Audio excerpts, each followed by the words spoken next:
नमस्कार साथियों, मैं राकेश कुमार चंद्रा एक्यूपॉइंटेक चैनल में आपका स्वागत करता हूं। आप हमारे चैनल को सब्सक्राइब करने के लिए वीडियो के नीचे आ रहे सब्सक्राइब बटन पर क्लिक करें और उसके बाद बेल आइकन पर क्लिक करके ऑल बटन को सिलेक्ट कर लें। इससे हमारा नोटिफिकेशन आपको मिलता रहेगा और आप वीडियो को लाइक शेयर जरूर कर।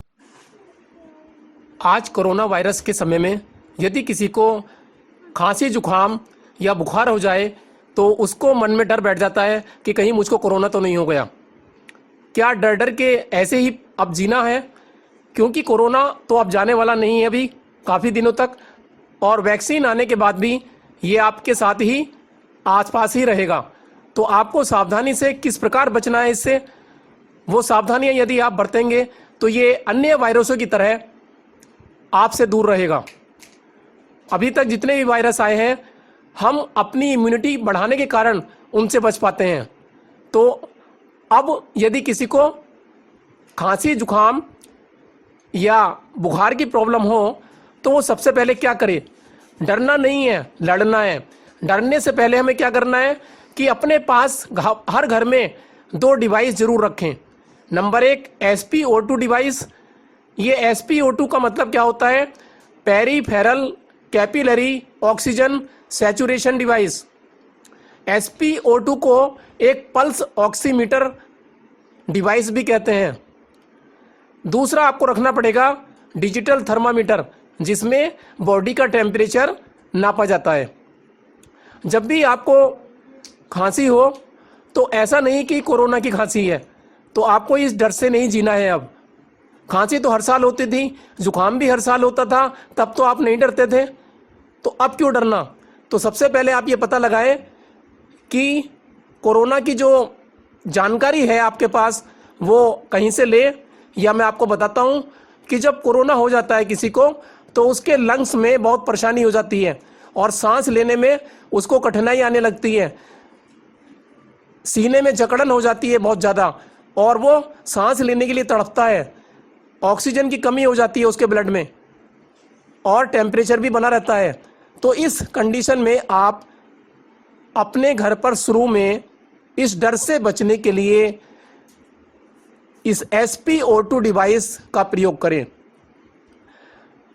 SpO2 पल्स ऑक्सीमीटर के द्वारा आप आसानी से चेक करें कि आपके ब्लड में ऑक्सीजन का क्या लेवल है।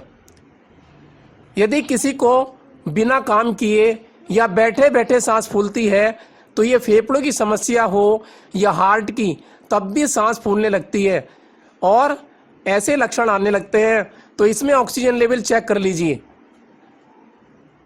SpO2 पल्स ऑक्सीमीटर की नॉर्मल रीडिंग क्या है, इसकी जानकारी भी आपको दी जा रही है। जब हम इसको नापते हैं तो हमें नॉर्मल रीडिंग का पता होना चाहिए। नॉर्मल रीडिंग हमारे खून में ऑक्सीजन की मात्रा का प्रतिशत है। नॉर्मल व्यक्ति में यह 94 से 100 के मध्य रहता है। पल्स ऑक्सीमीटर कैसे काम करता है? पल्स ऑक्सीमीटर ऑक्सीजन सैचुरेशन की तुलना यह पता लगाने के लिए करता है कि रक्त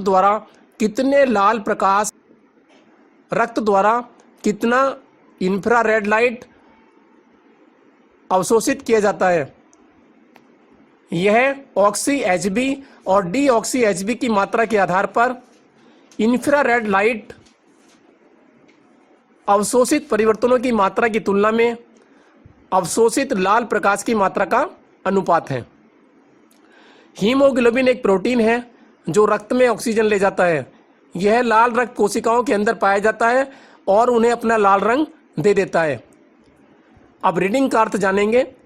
एक मनुष्य की रीडिंग नापने के बाद पल्स ऑक्सीमीटर में 97% आती है, तो इसका अर्थ यह है कि उस मनुष्य के ब्लड में 97% ऑक्सीजन ले जाने वाले हीमोग्लोबिन की मात्रा और 3% बिना ऑक्सीजन ले जाने वाले हीमोग्लोबिन की मात्रा है। इसका मान प्रतिशत में दिखाया जाता है।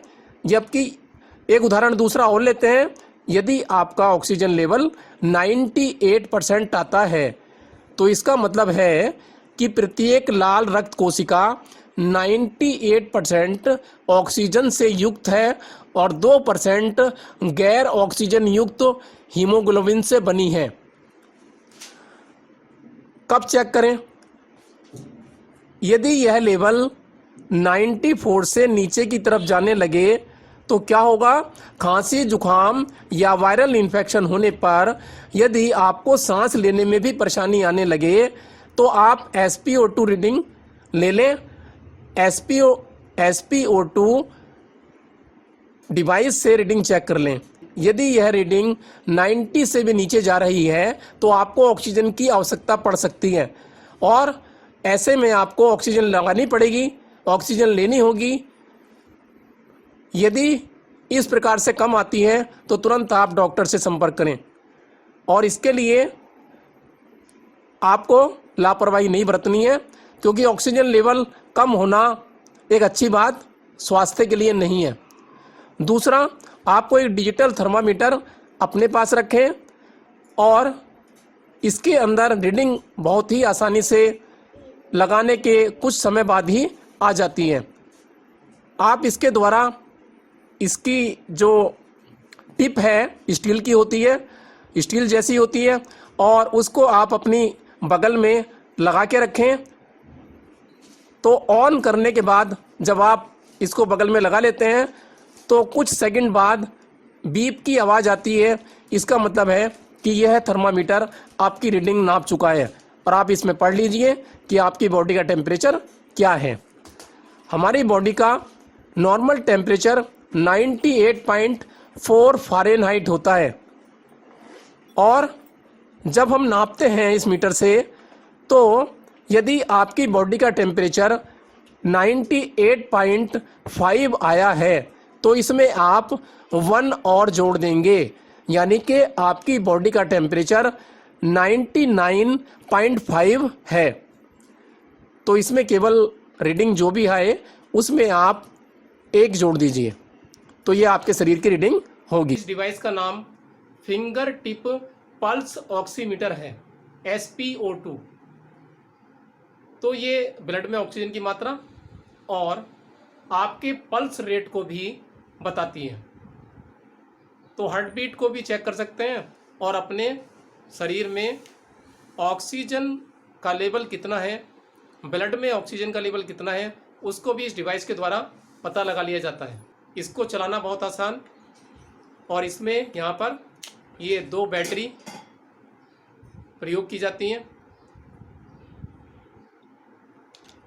और इसका ये आगे की तरफ इस तरीके से होता है। यहाँ पर एक क्लिप है लगा हुआ, इस क्लिप को ऐसे दबाते हैं तो इसमें से ये उंगली रख सकते हैं यहाँ पर, और ये स्विच है यहाँ पर। तो स्विच को दबाने से इसके अंदर ये रीडिंग आना शुरू हो जाती है और इसमें से ये लाइट ब्लिंक करती हैं। ठीक है, तो ये लाइट ब्लिंक करती हैं, उंगली रख देते हैं तो यहाँ पर ये ब्लड में ऑक्सीजन की मात्रा बताई जा रही है 98 और नीचे ये हार्ट बीट आ रही है। तो इस प्रकार से आप ये चेक कर सकते हैं कि हमारे शरीर में ब्लड में ऑक्सीजन की मात्रा का लेवल क्या है। क्योंकि हर खांसी जुखाम कोरोना नहीं होता है तो आप इस डर से और भी ज़्यादा बीमार हो जाते हैं कि कहीं मुझे कोरोना तो नहीं हो गया। आजकल लोग छींकते या खांसते भी हैं तो डर जाते हैं कहीं दूसरे ने सुन तो नहीं लिया। तो खांसी जुखाम पहले भी होता था और अभी भी हो सकता है, तो आप इस डिवाइस के माध्यम से अपना ऑक्सीजन लेवल चेक कर सकते हैं और यदि आपको लगता है कि ये घट रहा है तो आप आराम से अस्पताल जाकर इसका इलाज करा सकते हैं। तो आज की वीडियो में आपको ये जानकारी देनी थी। यदि ये जानकारी आपको अच्छी लगी हो तो आप हमें कमेंट बॉक्स में ये जानकारी आपको अच्छी लगी होगी और आप इस डिवाइस के लिए, इस डिवाइस के बारे में लिंक पर जाने के लिए डिस्क्रिप्शन बॉक्स में जा सकते हैं। आज की इस वीडियो में हमने आपसे एक प्रश्न पूछना है और आप प्रश्न बताएं कि अभी जो हमने आपको SpO2 ये डिवाइस दिखाई इसके अंदर क्या क्या नापा जा सकता है। इससे दो चीज़ नापी जाती हैं, ये आपको बताया गया था। आपको केवल नाम बताने हैं कि इस डिवाइस से क्या क्या नापा जा सकता है। तो आप हमें कमेंट बॉक्स में अपने जवाब लिखें। आज तक की वीडियो में इतना ही, और अगली वीडियो में एक बार फिर आपके सामने आते हैं। तब तक के लिए नमस्कार। आप हमारे चैनल की वीडियो लगातार देख रहे हैं और इन वीडियो को आप देखकर लाभ प्राप्त कर रहे हैं। तो यदि ये लाभ आपको प्राप्त हो रहा है तो आप दूसरों को भी इस वीडियो को शेयर करें और उनको भी लाभ पहुंचाएं। तो आप वीडियो को लाइक, शेयर और सब्सक्राइब करना ना भूलें। और इसको स्क्रीन पर आप देख सकते हैं इन डिवाइस के बारे में। और यदि ये डिवाइस आप लेना चाहते हैं तो इनका लिंक मैंने डिस्क्रिप्शन बॉक्स में दे दिया है।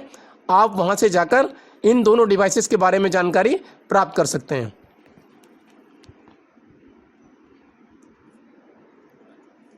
आज की वीडियो में इतना ही, और अगली वीडियो में एक बार फिर। तब तक के लिए नमस्कार।